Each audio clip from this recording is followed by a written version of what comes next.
Guys what's up, welcome back to gravity circle. और क्या हुआ कि नील बोर ने मॉडल प्रपोज करा, मजा आया। लेकिन नील बोर को कहीं ना कहीं एक बात ये परेशान कर रही थी कि मैं अपना बोर क्वांटाइजेशन वाला जो कंसेप्ट था वो नहीं बता पाया।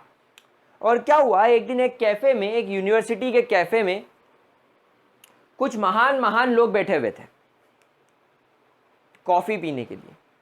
नील बोर, उनके फ्रेंड डी ब्रोगली और इन दोनों के म्यूचुअल फ्रेंड आइंस्टाइन, ये वहां पर बैठे हुए थे। इतने में इनको आकर प्लैंक्स ने ज्वाइन करा। अब यहां पर 4 लोग हो गए। कौन कौन हो गए? डी ब्रोगली, मैं नाम लिख देता हूं उनका।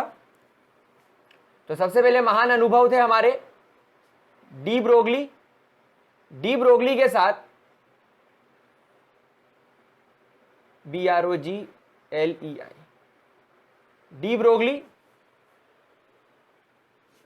डी ब्रोगली के साथ बैठे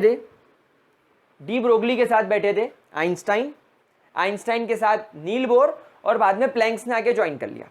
अब इनकी बातचीत चालू हुई। नील बोर ने कहा, देखो मैंने इतना अच्छा स्ट्रक्चर ऑफ एटम प्रपोज करा, ये करा वो करा, बहुत सारा उस पर मैंने रिसर्च वर्क करा, लेकिन प्रॉब्लम ये आ रही है कि मैं अपने बोर्स क्वांटाइजेशन को समझा नहीं पा रहा हूं।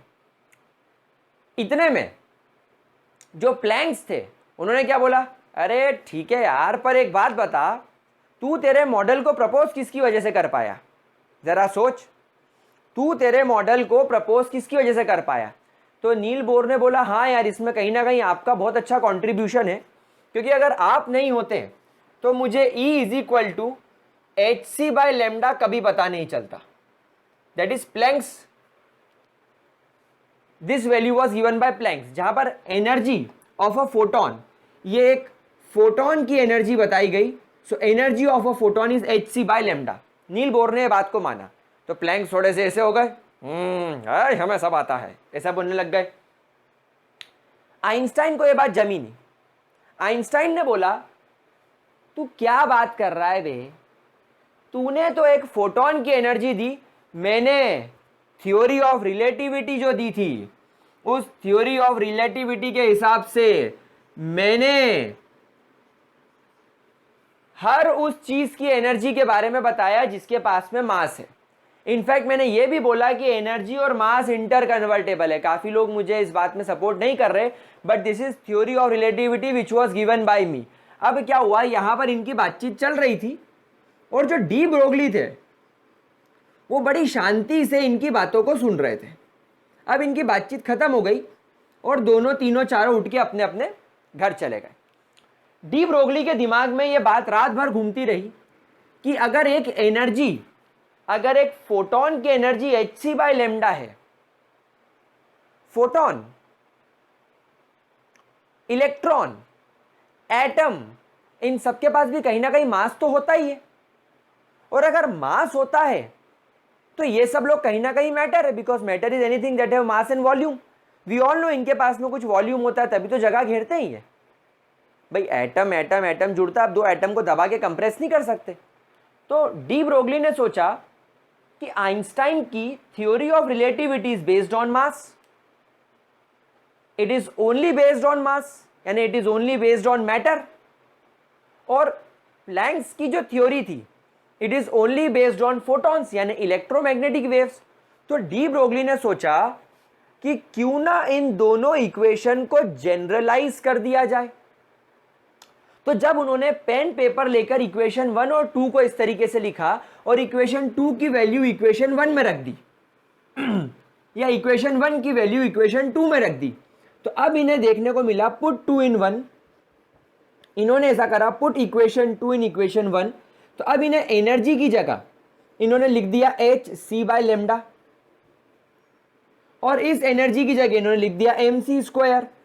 स्क्वायर और c कैंसल आउट हो गया, और इन्होंने इस वेलोसिटी को c की जगह v से डिनोट किया, जो आप लोग यूजुअली लिखते थे। It is now looking like h/λ is equal to mv। क्या ये बात समझ में आ रही है? क्या बात समझ में आई? देन इन्होंने इसको रीअरेंज करा, और रीअरेंज करके इन्होंने बोला that lambda is equal to h/mv। ये इनके पास में इक्वेशन जनरेट हो गई। इन्होंने हमें एक बात और बोली, that we all know that momentum, we all know that momentum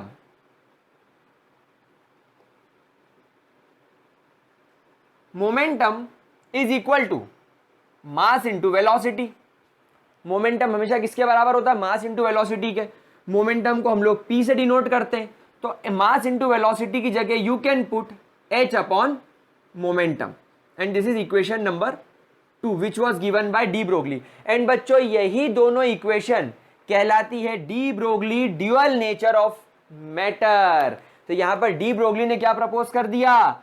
D Broglie ने प्रपोज कर दिया ड्यूअल नेचर ऑफ मैटर। मतलब डी ब्रोगली का कहना यह था कि अगर किसी बॉडी के पास मास है, अगर किसी बॉडी के पास वॉल्यूम है, अगर किसी बॉडी के पास मास है और अगर किसी बॉडी के पास वॉल्यूम है, तो वो ड्यूअल नेचर शो करेगा। मतलब वो एक पार्टिकल की तरह, एक मैटर की तरह तो बर्ताव करेगा ही करेगा, मोमेंटम दिखाएगा ही दिखाएगा, लेकिन साथ ही साथ वो एक इलेक्ट्रोमैग्नेटिक वेव की तरह वेवलेंथ या इलेक्ट्रोमैग्नेटिक वेव्स भी जनरेट करेगा। एंड इन दोनों की बात सुनकर डी ब्रोगली ने देखो कितनी प्यारी चीज आप लोगों के सामने निकाल के रख दी। तो this equation number 1 and this equation number 2 are called as de Broglie dual nature of matter equation. Dual nature of matter equation. क्या ये बात आप लोगों को समझ में आ रही है मेरे प्यारे बच्चों को? क्या इसके अंदर किसी भी तरीके की कोई भी परेशानी तो नहीं? इतना करने के बाद डी ब्रोगली ने एक और बड़ी इंटरेस्टिंग बात बोली। उन्होंने बोला we can also find the kinetic energy, we can also find the kinetic energy with de Broglie dual nature of matter. अब ये इक्वेशन कैसे बनाई देखो। उन्होंने बोला that we all know kinetic energy is always equal to half mv square. इस equation में दोनों तरफ मास से मल्टीप्लीकेशन दे दो। तो उन्होंने इस इक्वेशन में क्या करा? उन्होंने मल्टीप्लाई कर दिया, multiply both side, multiply both side by mass. तो अब ये इक्वेशन हमें कैसे दिखने लगी? Now how this equation is looking like? Mass into kinetic energy is equal to half M square V square. 2 को हम इधर ले जाते हैं तो it is looking like 2m के E is equal to M square V square. अब हम लोग सब ये बात जानते हैं that momentum is equal to mass into velocity. Momentum किसके बराबर है? मास इंटू वेलोसिटी के। तो अगर एम स्क्वायर वी स्क्वायर होगा तो मोमेंटम का भी स्क्वायर हो जाएगा, पी स्क्वायर। तो यहां पर एम स्क्वायर वी स्क्वायर की जगह ही पुट पी स्क्वायर, यानी कि मोमेंटम का स्क्वायर। क्या इतनी बात क्लियर हुई प्यारे बच्चों को? क्या इतनी बात क्लियर हुई? देन उन्होंने क्या करा? इसके स्क्वायर को हटा दिया। स्क्वायर हटते ही हो गया under root 2m K is equal to P. तो momentum is equal to under root 2 into mass into kinetic energy. और फिर उन्होंने इस पूरी इक्वेशन नंबर 3 को पुट कर दिया इक्वेशन नंबर 2 के अंदर। इक्वेशन नंबर 3 को इक्वेशन नंबर 2 के अंदर जैसे उन्होंने पुट करा तो उन्हें दिखने लगा lambda is equal to h upon under root 2m के ई। मतलब इस इक्वेशन से आप लोग काइनेटिक एनर्जी और वेवलेंथ या इलेक्ट्रोमैग्नेटिक वेव का कोरिलेशन भी पता कर सकते हो। तो इतनी शानदार बात डी ब्रोगली ने बताई और अल्टीमेटली डी ब्रोगली ने एक नया कंसेप्ट प्रपोज कर दिया और वो कंसेप्ट था किसी भी मैटर के ड्यूअल नेचर का। मतलब अगर किसी मैटर के पास, मतलब किसी सब्सटेंस के पास, किसी पार्टिकल के पास मास और वेलोसिटी दोनों हैं तो वो डेफिनेटली एक मैटर की तरह बिहेव करेगा क्योंकि वो मोमेंटम शो करेगा। मास into velocity will give you momentum. मतलब अगर अपन मैटर है तो अपन मोमेंटम शो कर सकते हैं। और लैम्डा उस इक्वेशन में आने की वजह से वो वेव नेचर भी शो करेगा।